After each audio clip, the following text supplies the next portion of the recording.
Salut Bertrand. Salut Christian, tu vas bien? Ouais, ça va bien et toi? Ça va bien, merci. Entre deux séances coaching, on a pris le temps de se voir par Zoom. Euh, du coup, le sujet que je voulais aborder avec toi, et bien sûr avec Synergy Skills, le projet qu'on a cofondé ensemble, c'est de partager nos expériences par rapport aux préparations pour les tests d'entrée force spéciale dont on a fait partie plusieurs années. En fait, le but qu'on a eu les deux, je pense, c'est de partager des petites anecdotes, comment on s'est préparé, quelles ont été les difficultés physiques et mentales, et surtout euh, d'expliquer quels sont les prérequis pour intégrer l'élite. Du coup, je te propose qu'on se présente à tour de rôle et puis qu'on aborde quelques discussions. Vu qu'on a l'habitude de discuter par téléphone, autant le faire et que tout le monde profite de ça. Exactement, on s'était dit qu'il fallait qu'on s'enregistre, comme ça profitera peut-être à quelqu'un. Moi, c'est Christian Péten. Je suis coach personnel et nutritionniste. J'ai développé une méthode pluridisciplinaire pour soutenir la performance et la santé. Et je travaille aussi sur le projet Synergy Skills avec Bertrand et deux autres ex-opérateurs des forces spéciales. Et on a eu l'idée de faire cette petite vidéo pour voir si ça intéressait des jeunes, d'avoir quelques tips là-dessus. Donc voilà pour moi assez rapidement. Donc mon entreprise de coaching, c'est alphatheta.ch et vous me trouvez là-dessus. Voilà. Et de mon côté, je pense au niveau de la carrière militaire, j'ai fait l'école de recrue à Izone, tout comme toi d'ailleurs, comme grenadier. Et après, on a bossé ensemble comme contractuel, il faut quand même le dire. Donc comme instructeur avec contrat limité dans le temps. Et ensuite, j'ai intégré le DRA 10 un peu avant toi, parce que c'est retourné dans le civil, hein, c'est juste. C'est juste. J'ai fait vraiment une carrière école de recrue, sergent, contractuel, et ensuite DRA. Et j'ai quitté juste avant que tu intègres le DRA. Et maintenant, je suis thérapeute en mouvement, si on peut appeler ça comme ça. C'est à la mode de se nommer thérapeute ou coach, mais je suis passionné de mouvement, mouvement du corps, mouvement du cerveau, mouvement de l'esprit. Et j'aide surtout les gens à atteindre leurs objectifs, que ce soit des gens qui ont des douleurs chroniques, qui ont envie de durer dans le temps, tout comme moi, qui ont envie de rester fit jusqu'à 60, 70, 80 ans. Et aussi, j'aide beaucoup de jeunes ou de moins jeunes qui ont des objectifs de performance physique, des compétitions, mais aussi de plus en plus de jeunes qui veulent intégrer les forces spéciales, groupes d'intervention, police, etc. Donc, moi si je rentre dans le vif du sujet, Christian, c'est comment tu t'es, disons, comment tu t'es préparé, comment tu t'es préparé pour intégrer le DRA10? Si on peut décortiquer ça, je dirais il y a une phase plutôt cardio-endurance où il y a beaucoup de marche, beaucoup de course à pied, de la natation. Donc, comment tu t'es préparé à ces disciplines-là? Peut-être après, on pourra aborder plutôt les tests physiques, donc plutôt tout ce qui était de gymnastique, hein, traction, pompe, abdos et tout ça. Donc, je pense qu'on pourrait commencer par la partie cardio. Comment toi, tu t'es préparé à ça, en fait? Alors, avec le recul, assez mal en fait, mais ça a fonctionné. Donc voilà. Je pense que j'ai beaucoup joué sur ma force mentale plus que le perfectionnement de ma condition physique pour pouvoir intégrer cette unité. Non pas que je m'entraînais pas, mais à l'époque, j'avais des horizons assez limités au niveau de la performance humaine. Par exemple, j'avais pas du tout intégré l'importance de la récupération, l'importance du sommeil, l'importance de plein de choses comme la nutrition, etc. Et du coup, je pense que l'entraînement auquel je m'adonnais, qui était dur et intense, je pense, ça j'étais capable de le faire, mais il portait pas autant de fruits qu'il aurait pu porter, tu vois. Il n'y avait pas une adaptation optimale derrière. Donc j'étais toujours en fait dans le dur, euh, ce qui a renforcé évidemment mon endurance mentale. Euh, et ça a été le cas déjà à Izone, où en fait un peu toute ma carrière militaire, je pense que c'est le mental qui m'a porté plus que le physique, et ça aurait pu être plus facile, je pense, si j'avais un peu mieux équilibré tout ça. Et ouais, avec le recul, je ferais peut-être les choses un petit peu différemment, pas complètement. Je pense que l'opposé, il n'est pas tout bien non plus. J'ai vu plusieurs personnes qui étaient des sportifs d'élite euh, rater ce genre de sélection suite à des défaillances mentales, en fait. Parce que c'est des gens qui s'entraînent parfaitement. qui optimise les conditions d'entraînement, mais à trop choyer son entraînement et sa récupération, je pense qu'on s'embourgeoise un peu le cerveau, ou comme tu dirais, on se sédentarise mentalement, c'est juste. Et ça peut aussi jouer des tours. Donc, je pense qu'il y a un juste milieu entre l'entraînement à l'agricole, comme on disait, que je faisais moi avec une brique dans un sac à dos jusqu'à plus pouvoir marcher et puis pas dormir derrière, puis faire la fête avec les copains, et l'entraînement purement sportif d'élite où on choisit vraiment sa condition physique, mais au détriment peut-être de la ténacité, du grit, tu sais, de la force mentale. Et du coup, moi, je pense que c'est intéressant ce que tu dis. Et je me souviens que tu as toujours été un gars très rustique. D'ailleurs, tu étais bûcheron hein, de base aussi. Donc, c'est juste, hein. Ouais, Donc, tu as, je pense, Valaisan, bûcheron, avec l'équipe de Grun du Valais, vous étiez plutôt dans la rusticité et bon vivant, si je peux me permettre. Et moi, du coup, je viens totalement de l'opposé. J'étais très sportif d'élite. J'ai fait sport-études en arts martiaux, karaté, full contact, etc. Donc, je viens vraiment de ce stéréotype que tu as dit de gars, comme tu as dit, choyé, qui est très précis. Et j'ai dû apprendre, et je pense que c'est une chance que j'ai eue quand c'était l'âge des obligations militaires. J'ai dit à mon sensei, mon maître de karaté, je ne veux plus continuer dans le karaté, je veux faire l'expérience de E-Zone grâce à un très bon ami, Numa Souter, donc tu as connu aussi. Et il m'inspirait dans sa flexibilité. Il arrivait en courant dans la ville, il allait faire des bivouacs dans la forêt des semaines entières, il était un fada de tout ça. Puis moi, j'ai dit, mais waouh, je suis un spécialiste, je maîtrise mon art martial ou tout ça. Ben, j'ai envie de devenir un sportif d'élite de la rusticité, en fait. Moi, je le voyais un peu comme ça. Et donc, j'ai dû apprendre, comme tu le dis, à devoir m'entraîner en n'ayant pas 9 heures de sommeil par jour, pas de massage, pas de shake protéiné après la marche. Et je pense que ISO, l'école de recrue, m'a vraiment préparé pour le DRA, en fait. Donc, c'est ISO petit à petit. J'en ai morflé au début, hein, mais petit à petit, j'ai pu m'adapter. Et pour répondre à la question que je t'ai posée, moi, ça a été vraiment une priorité de commencer à m'entraîner par rapport à l'objectif. L'objectif, c'était des marches de 30, 40, 50 kills avec des pactages, avec de la navi, avec dormir dehors. Et moi, toute ma préparation physique axée cardio-endurance, elle a été basée là-dessus. Et moi, alors pour une petite anecdote, chaque semaine, je faisais un bivouac, ouais, un bivouac par semaine, en général du samedi au dimanche. J'allais dormir dehors. Et je me souviens bien, tu connais bien, je leur demandais, je me souviens bien, je leur demandais sur une carte de me tracer des points dans le Tessin, au Tessin, pardon. Et puis je devais y aller à pied. Donc j'allais, je partais des fois de Isone, Cola di Lago, bah, on connaît bien. Puis après, il m'amenait dans des points jusqu'à Lugano. Puis je devais aller par ces points qu'il m'avait tracés sur la carte. Et c'était hyper ludique en fait. Et c'était vraiment orienté sur l'objectif. Euh, voilà, je ne sais pas si toi, tu as aussi fait ce genre de longue marche avec bivouac ou tu t'es plutôt spécialisé dans des gros dénivelés, des gros efforts. Ouais. j'ai fait beaucoup de marches aussi, parce qu'il n'y a pas vraiment de surprise par rapport à ça. Il faut entraîner aussi la marche sur l'aspect physique. Euh, j'ai aussi fait des week-ends comme ça, de plusieurs jours de marche avec des bivouacs en étant un peu isolé. Je prenais pas de téléphone ou je prenais un téléphone portable et je le mettais dans une enveloppe fermée. Et ça m'a apporté pas mal de choses en fait.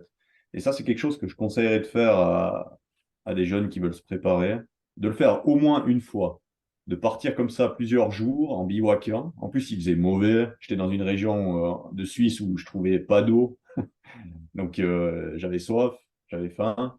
Euh, et le fait d'être isolé et de ne pas avoir de téléphone portable, tu te retrouves seul avec toi-même. Et c'est extrêmement important de se retrouver seul avec soi-même pendant la préparation pour se poser toutes les questions qui vont immanquablement venir. Et c'est mieux de se poser ces questions avant la sélection et d'être au clair avec soi-même. Parce que une fois que vous êtes dans une sélection pour une unité d'élite, c'est difficile, mentalement et physiquement. Et c'est pas le moment d'avoir des questions qui viennent auxquelles on n'a pas encore eu de réponse et des doutes. Parce que je pense que ça peut être un facteur d'abandon chez certaines personnes. Et cet isolement, euh, créés par ce type d'exercice, c'est une très bonne chose. Donc, vous pouvez demander à un ami, comme tu as fait Bertrand, de vous marquer des points sur une carte, s'il connaît un peu les distances, etc. Et puis partir comme ça, vous pouvez le faire vous-même. Euh, et c'est un excellent exercice. Donc, ça, je l'ai fait, effectivement. Après, j'ai essayé de varier. Donc, si on parle de prépa physique, parce que pour moi, la prépa sera important d'en parler, mais ça, c'est beaucoup plus large que la prépa physique. Au niveau de la prépa physique, comme je te disais, je n'étais pas un grand spécialiste. J'ai entraîné la course à pied, la marche avec pactage, pactage léger, pactage lourd. Partais aussi avec des pactages très, très lourds, avec des vaches à eau, sur du terrain très pentu. Et je me fixais, par exemple, de marcher 3 minutes et quand ça bipait, je pouvais me reposer, sans poser bien sûr le pactage, et repartir 3 minutes, et ainsi de suite, pendant 1 heure et demie par exemple. Et quand j'étais arrivé je dirais à la fin des 1 heure et demie, je vidais mes vaches à eau et je redescendais à vide quasiment. Donc ça me permettait d'aller marcher. Là, c'était vraiment pour entraîner la capacité à porter du poids très lourd. Donc c'était des pactages de 60 à 80 kilos, c'était un peu exagéré. Mais c'est un excellent exercice parce que il faut quand même s'attendre à avoir pas mal de poids sur les épaules quand on entre dans une unité comme ça, alors pas en permanence, mais par phase, on peut avoir beaucoup de poids sur soi et il faut quand même avoir créé une certaine solidité, je pense, dans le tronc et les cuisses par rapport à tout ça. Mais ça, c'est plus ton domaine, la prépa physique. Et voilà, je pense pas avoir fait tout juste à ce niveau-là, mais ça m'a permis au moins d'aller au bout. On a une grande chance. Je viens de terminer le livre de Mike Horn qu'on a vu ensemble dans son bureau. Et puis, il a écrit un livre sur les guidelines ou l'ABC de la survie, d'après son expérience de vie, hein. Et il y a toute une partie dédiée à la prépa physique, comment il se prépare physiquement et d'ailleurs mentalement pour ses experts. Et ça m'a beaucoup rassuré parce que je me reconnaissais dans sa prépa. Et lui, il dit, la prépa, elle se prépare dehors. En gros, c'est ce qui fait le plus.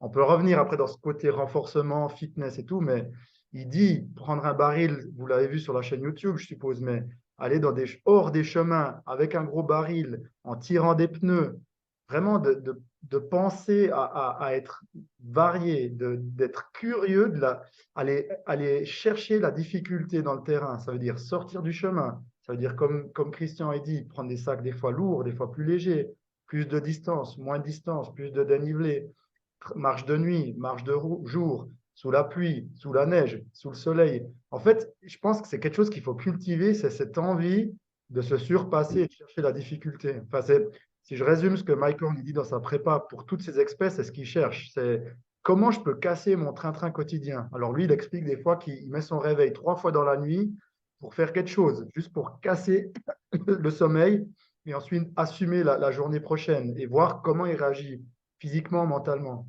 Je trouve que moi, maintenant, avec du recul, j'aurais fait des choses différemment, notamment le fait que j'ai beaucoup trop couru, je pense. J'ai fait beaucoup trop de courses à pied, mais j'aurais, avec le recul, en connaissant cette neuroplasticité, de plus varier, faire genre une expérience unique, mais qui ne se ressemble jamais. Et moi, j'étais plutôt à essayer de faire plusieurs fois les bivouacs au même endroit et tout. J'irais un peu casser tu vois, les petites habitudes qui s'installent pour toujours mettre un Ouais, peu de bâton dans les roues. Et en fait, si je peux partager ça pendant les sélections, c'est ce qui nous arrive. Soit les instructeurs vont nous mettre un peu des bâtons dans les roues, soit ils vont nous faire douter, soit on va se paumer. Moi, ça m'est arrivé plein de fois. Je suis une brêle en navigation, je le dis toujours. Et bah, je me suis paumé, je suis avec mes émotions, je suis avec mon doute, ma colère. Et ça, c'est des choses qu'on peut cultiver pendant la prépa. C'est là où tu parles de sédentarité de l'esprit. C'est essayer physiquement de se challenger pour que l'esprit cogite aussi. Il cogite dans la colère, dans la douleur, dans le doute, dans la jalousie, dans l'aversion, etc. Tu vois. Et là, en fait, c'est la meilleure des prépas. C'est là pour moi une désédentarisation de l'esprit, comme je l'avais présenté. Et le terrain propice, c'est la prépa. Plus tu es préparé à tous ces cogitements physiques et mentaux, plus aux sélections, ton cerveau va pouvoir percevoir toutes les choses comme prévisibles. Plus mhm, tu lui présentes des choses sans gravité pendant l'entraînement, plus lorsqu'il y aura des tests, il verra ça les choses comme prévisibles et il pourra donner les bons ordres, les ordres de performance, de continuer, de ne pas douter, et puis de garder cognitivement sa concentration, etc., etc.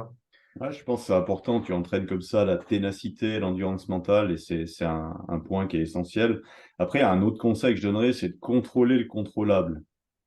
Euh, et pourquoi je dis ça? Parce que, tu vois, typiquement, la sélection du DRA, il y a une phase de présélection qui est parfaitement connue. En tout cas, une grande partie de ce que tu vas vivre là-dedans, c'est parfaitement connu. Et moi, ce qui m'a vraiment étonné quand j'y suis allé, c'est qu'il y a un taux d'échec très élevé. Et je me rappelle les discussions en fait en chambre avant d'aller faire ces tests. Alors, il y a des pompes, des tractions, des abdos, de la course à pied, etc. Et tu avais pas mal de gars qui me disaient ah, tu vois, moi, quand je m'entraîne, j'arrive à faire 8 tractions. Mais là, vu, je pense qu'avec l'adrénaline, je vais réussir à en faire 10. Mais pas du tout, ça marche pas comme ça. Tu es anxieux et stressé, tu vas encore en faire moins, tu vois. Donc les mecs arrivaient même pas prêts pour ce qui était contrôlable. Donc le conseil que j'ai vraiment à donner aux jeunes qui veulent se lancer, c'est soyez pas minimaliste. Enfin, déjà, les exigences que vous connaissez, faites en sorte de les remplir déjà. Ça vous donnera une base solide, de la confiance en vous. Vous avez au moins un socle ferme sur lequel vous appuyez. Il y aura bien assez d'imprévus et de choses un peu bizarres qui pourront survenir dans une sélection comme ça. Mais au moins, ce que vous avez pu préparer, vous avez confiance en vous, vous le contrôlez. Et puis pour une anecdote, euh, moi je pense qu'il ne faut pas être minimaliste. Euh, Quand on vous dit faites 10 tractions, 50 pompes, 60 abdos, comme pour les présélections du DRA, et souvent il y a des gens qui me disent ah, mais c'est pas trop dur, c'est pas beaucoup. C'est clair, mais c'est un niveau minimum. C'est le minimum du minimum que tu dois réussir à la suite. Et tu dois toujours penser que, bon, déjà, c'est une présélection, puis la vraie sélection, elle se passe plus tard. Mais ce niveau minimum que tu dois atteindre, tu dois être capable de le réussir, même si tu n'es pas en forme le jour-là. Ce qui veut dire que tu dois prendre une grosse marge de sécurité. Et moi, personnellement, je visais une marge de sécurité d'au moins 30% sur tous les exercices. Et ça m'a, et c'est là que l'anecdote, elle est intéressante, c'est que ça m'a sauvé la vie, en fait. Enfin, sauvé la vie, sauvé la sélection, la présélection. Parce que, et là c'est une erreur de ma part, le soir avant la présélection, alors, tu sais, tu vas en caserne, ça doit être un vendredi soir, je me suis arrêté en route dans un restaurant que je connaissais pas, puis j'ai mangé une pizza aux fruits de mer. Et je pense que les fruits de mer étaient de mauvaise qualité, et j'ai chopé une sorte de gastro qui m'a duré tout le week-end. Donc ça a commencé pendant cette nuit, et la présélection dure 2 jours, et le deuxième jour, en plus, tu as des marches assez longues, et en fait, j'avais vraiment la gastro. Donc, je vous passe les détails, mais je me déshydratais. Je pouvais, tout ce que je buvais ou que j'avalais, ça ressortait pendant 2 jours. Et si j'avais pas eu de marge de manœuvre, de marge de sécurité sur les tests, j'aurais jamais réussi. Parce que là, avec cette marge de sécurité et l'abnégation mentale, j'ai réussi juste avec des crampes dans les jambes à finir dans les temps qui étaient impartis, alors que j'avais vraiment beaucoup de marge à la base. Donc, soyez pas minimaliste. Si les exigences vous paraissent pas si difficiles à atteindre, prenez bien de la marge parce que vous pouvez avoir des surprises et sous-estimez pas l'effet du stress sur le moment, etc. Ça peut vraiment changer la donne, je pense, au niveau performance. Moi, pour rebondir, la même chose au recrutement de l'armée. J'étais au taquet, bah, je venais du karaté, sport études et tout. J'ai chopé la monstre fièvre droit les jours de recrutement de l'armée. Donc, pareil que toi, j'avais une marge et puis bah, j'ai bien fait les tests, même avec une grosse fièvre. Donc, c'est juste maintenant un autre point à rajouter sur ce que tu dis, c'est que, alors vous me connaissez certainement peut-être, ceux qui ne me connaissent pas, je suis fan pour casser les codes, les catégories, où j'aime ça de plus en plus. On a trop de catégories, on se limite trop dans notre tête. Et ça, ça rejoint ce que Mike Horn dit aussi, bien sûr. Mais en fait, combien de fois j'ai des jeunes, mais ça peut être des moins jeunes, qui me disent ouais, mais je leur demande de faire quelque chose, puis ils me disent je vois même quelqu'un dans ma tête quand je dis ça, je vais pas dire qui. Il me dit ouais, mais hier j'ai fait mon footing ou hier j'ai eu un crossfit. Et moi je lui réponds, je te dis avec les mots que j'ai dit, j'en ai rien à foutre ce que tu as fait hier. Je te demande de faire un maximum de pompes en 2 minutes. Je m'en fous ce que tu fais demain, hier, je te veux juste ça. Et c'est important des fois faire les pré-sels, les tests de présélection, si on parle du DRA, mais ça peut être aussi dans un groupe d'intervention où il y a des prérequis qui sont connus, de les faire sous fatigue, de les faire de nuit. Je me réveille la nuit, je me rends mon réveil à 1 heure du mat, je fais 5 minutes d'échauffement et bam, je fais mes prérequis. Et qu'est-ce que tu dis d'avoir une marge de 30%? C'est hyper pertinent et logique. Et aussi de le faire sous conditions difficiles et de voir, OK, Et comme tu dis, ça donne que confiance parce que il y a tellement une partie d'inconnu dans ces sélections que si tu dois encore te préoccuper du connu, tu n'as aucune énergie mentale et physique à combattre tout ça, quoi. Et je pense qu'en plus, il faut aussi prendre de la marge au niveau de temps. Tu as des gens, des fois, qui se disent, ah, bah, c'est dans 4 mois la présélection, j'arrive à 35 pompes, il m'en reste plus que 15 à gagner. Et puis tout d'un coup, c'est la panique un mois avant. Et du coup, la personne fait quasiment plus que des pompes. Alors que si vous arrivez rapidement à remplir les prérequis avec en plus de la marge, après, vous pouvez vous préparer à tout le reste. Et Mhm. tout le reste, c'est quoi? Ben, c'est tout ce qui est à côté des prérequis physiques que vous connaissez. Vous pouvez commencer à entraîner votre mental, comme Bertrand l'a dit. Vous pouvez commencer à entraîner différents aspects, que ça peut être des aspects techniques, des fois dans certains tests de sélection pour des unités d'élite de la police, j'imagine. Euh, et vous pouvez en plus optimiser différents trucs comme la récupération et le sommeil. Parce que quand on pense à préparation, ou quand moi je pensais à préparation à l'époque, je pensais à préparation physique, tu vois, courir, marcher, faire des pompes et puis des tractions et des abdos, en gros. Et maintenant, avec le recul, je me rends compte que euh, d'optimiser son sommeil, sa récupération, ce genre de choses, c'est hyper important. Et comme on dit au début, il ne faut pas le faire forcément tout le temps. Il faut aussi se mettre dans le dur par certaines phases, comme tu disais, d'aller 2, 3 jours dans la nature, sous la pluie, etc., pour entraîner le mental. Mais globalement, si vous voulez progresser physiquement, et là, c'est toi qui es plus au point au niveau préparation physique, mais je pense que la récupération, elle est extrêmement importante parce que c'est là que l'adaptation à l'effort, elle se fait. Si tu as fait un gros entraînement un jour, si le soir, tu vas picoler avec tes potes et que tu dors très peu, tu auras très peu ou quasi aucune adaptation à l'effort de ton entraînement. Donc ton entraînement, finalement, il sert presque à rien, malheureusement. Il y a une question que je vais te poser encore, c'est, je veux connaître ton avis sur le fait que j'en ai parlé aussi avec Manu, qui était aussi un ancien groupe d'intervention et force spéciale, qui fait partie de notre équipe, Synergy Skills. C'est le fait qu'avant, on était plus rustique physiquement. Ça, c'est un fait. On avait moins de transport public, on allait beaucoup plus à pied, à vélo, à l'école, au travail. Il y avait moins d'écran, donc on avait que ça à faire, hein. On allait entre potes, on allait faire de la boxe, on allait faire du foot. On avait moins de distractions. Donc les distractions, on les cherchait dans le mouvement physique, à mon avis. Est-ce que tu penses que ça passera de moins en moins juste de faire le minimum comme nous on l'a fait? Ça veut dire bah, de marcher avec les sacs, de faire des pompes, méthode Lafay, tu te souviens, hein, avec les chefs.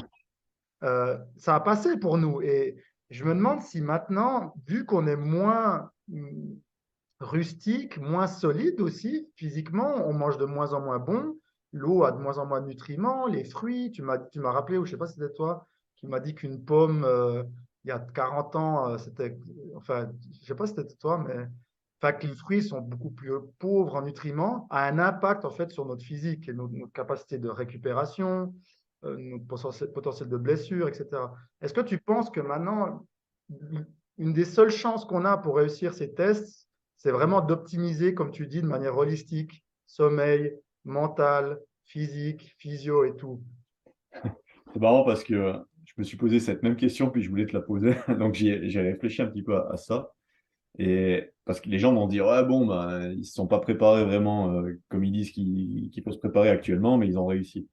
Dans tous les cas, ce que je pense, c'est que la préparation, elle va faciliter la réussite. On part pas tous au même point de départ. Euh, la condition physique, elle permet, elle facilite. La force mentale va transcender, à mon avis.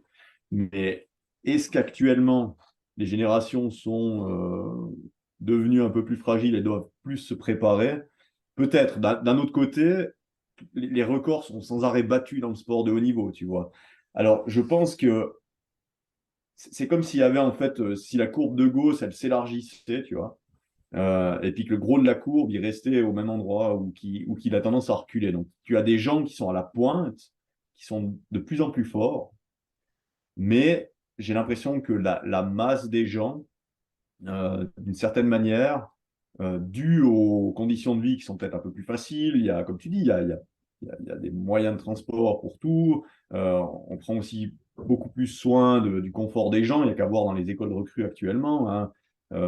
C'est plus du tout les mêmes règles qu'avant. C'est peut-être pas un mal en soi, parce que pour favoriser l'apprentissage, il faut être en forme, etc.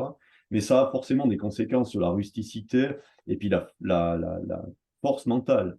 Durant ma sélection au DRA, euh, donc là, on parle plus de la présélection, mais pendant la phase de sélection, je me rappelle qu'il y avait deux jeunes grenadiers qui étaient là et ils étaient vraiment au-dessus de moi physiquement. C'était des mecs qui avaient 22 ans, ils sortaient de l'école recrue, ils étaient au top du top de leurs conditions physiques. Ils étaient vraiment en pleine forme, tu vois.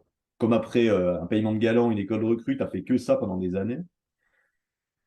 Et pourtant, c'est des mecs qui ont craqué après quelques jours, en fait. Parce que c'était trop dur. Il pleuvait, on était trempes, c'était difficile. Et ces gars ont lâché, non pas dû à leurs conditions physiques, qui à mon avis étaient supérieures à la mienne, mais parce que mentalement, ça n'a pas tenu. Donc, est-ce qu'il faut se préparer actuellement de manière plus holistique et puis s'entourer peut-être de coachs comme nous? Je ne sais pas. En tout cas, à mon avis, ça va fortement faciliter ou favoriser la réussite. Ça, c'est sûr. Moi, voilà, il nous reste environ 9 minutes pour qu'on reste dans l'objectif qu'on s'était fixé, de rester succinct. La question que je te pose, et je vais y répondre peut-être en premier, c'est quel est pour toi euh, un conseil clé que tu peux donner aux personnes qui vont nous écouter, ou quel est ton, qu'est-ce que tu peux donner comme conseil pour favoriser leur préparation? Bah, je dirais, Ouais, bah, déterminer quel est votre point faible. Ou alors faites-vous évaluer. C'est aussi pour ça qu'on organise cette journée avec Synergy Skills le 26 mai à Eviona. Si vous connaissez vos points faibles, vous pouvez travailler dessus et limer ces points faibles. Parce que dans une sélection pour une unité comme ça, c'est plus important de ne pas avoir de gros points faibles que d'être excellent dans un domaine de pointe. Il vaut mieux être moyen ou bon partout sans être extraordinaire que d'être excellent dans trois domaines mais d'avoir un gros point faible à quelque part. Ça passera pas. Et même pour, et là on parle pas que de la sélection, parce que quand on parle de préparation, on se prépare pour la sélection, mais on se prépare pour travailler dans ces unités. Si vous avez un gros point faible, qu'il soit physique ou mental ou autre, ce point faible va vraiment porter préjudice à votre performance en tant qu'opérateur, en tant que membre d'une unité comme ça. Donc, essayez de faire évaluer ou d'évaluer quels sont vos points faibles et travailler là-dessus, avant, en priorité, à mon avis. Ça, c'est le conseil que je donnerais à tout le monde. alors, ouais, on en aurait plein de conseils, à mon avis, vu qu'on est les deux dans nos métiers respectifs. Mais donc, ça rejoint le fait qu'il va être très pertinent, sans faire de pub, mais de s'entourer de personnes qui connaissent ce qu'ils font. Et je prends l'exemple, j'ai fait d'ailleurs un post tout à l'heure sur Instagram où j'ai engagé un coach américain, parce que je sais que je veux rester étudiant, je veux continuer à apprendre et je ne veux pas me reposer sur mes lauriers par le fait que je veux continuer à développer ma neuroplasticité. Du coup, mon coach, bah, c'est un challenge pour lui parce que bah, sans me mettre en avant, j'ai fait énormément de choses dans ma vie. Donc, je me blase vite des exercices standards. Alors là, il m'a fait bosser, je ne sais pas si tu as vu mon post, sur une barre, là, une rambarde du terrain de foot. Mon pauvre ami, je me suis senti comme le premier des débutants. Tu sais quelle sensation de bonheur ça fait que de retrouver ces sensations de doute, de rater 10 000 fois, d'énervement même, tu vois. Et en fait, tu te sens humain. Et moi, mon conseil que j'ai à dire, c'est, comme tu l'as dit, un, connaissez vos faiblesses, soyez un généraliste et pas un spécialiste pour ce qui est force spéciale groupe d'intervention. Et deux, entourez-vous de personnes qui comprennent comment préparer des futurs opérateurs, des futures forces spéciales. Parce que mon point à moi, c'est qu'à mon avis, il y a beaucoup trop de business dans ce milieu. Il y a beaucoup de produits dérivés US Marines, bien rasés, avec quelqu'un qui a bien la mâchoire carrée. Ils ont pris le modèle type de l'unité. On imagine, et toi tu as bossé hein, avec, je pense, n'est pas un gars de 2 mètres, bodybuildé, avec un six-pack, loin Mais de. il y en a, mais c'est pas le standard, quoi. Et moi, je vous dis, entourez-vous de personnes qui connaissent, qui étaient certainement des forces spéciales et surtout qui comprend les besoins actuels des jeunes, du potentiel des futurs. Et ça, c'est mon conseil. Et une réponse à la prépa, c'est sortez de la salle de gym, sortez du fitness, sortez. Ça, c'est mon avis. Mais je le découvre encore maintenant. Ça fait 3 mois que je suis sur des nouveaux programmes. Je ne fais plus rien d'autre que d'être dehors. Enfin, je suis dans une salle, mais j'en aurais pas besoin. j'ai tout. En poids de corps, on a tout. On a tout dans le dénivelé, on a tout dans les mouvements complexes, on a tout dans les jeux de balle, basket, foot, sport de combat. On a une capacité énorme à faire sans machine. Alors oui, on peut après, et c'est ça ce que je veux dire, s'entourer de spécialistes, c'est aussi de s'entourer de personnes de type physio qui vont pouvoir voir vos déséquilibres musculaires et qui vont pouvoir vous donner des exercices personnalisés. J'en fais aussi partie, ça fait partie de mon métier de déceler les déséquilibres agonistes-antagonistes et travailler après spécifiquement. Si je donne l'exemple, on a fait beaucoup de rustiques et il y a des douleurs qui ont commencé à venir et là on travaille sur du physio ciblé. Et ça, c'est à mon avis, c'est ce que je conseille. Donc, si je résume, Christian, si je peux me permettre, c'est un, connaissez ou prenez le temps de faire un assessment complet de vos points forts et de vos points faibles, d'être un généraliste et pas un spécialiste, du coup. Et mon conseil, c'est de s'entourer des belles personnes, enfin des bonnes personnes qui ont l'expérience et, et, et qui vont me faire sortir de la gym. Tout ce qui est machin, force spéciale, parce que six-pack, et puis avoir aussi la coupe qui va avec, et puis les tatouages, c'est du paraître. Et c'est pas ça qui va faire vous réussissez les sélections. C'est du, Ouais.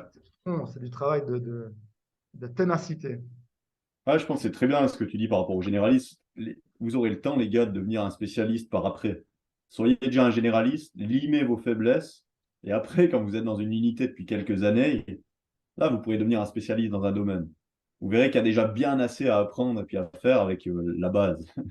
Le fait d'être généraliste, c'est déjà pas facile. Ça, je pense que c'est très bien, comme tu l'as dit. Ouais.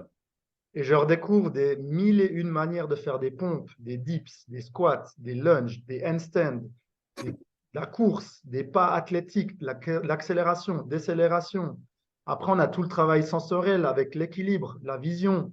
Il y a tout l'aspect mental. Toutes ces choses, c'est des choses qu'on a en nous, dans nos gènes, et c'est ça qu'on doit exploiter pour devenir un force spécial.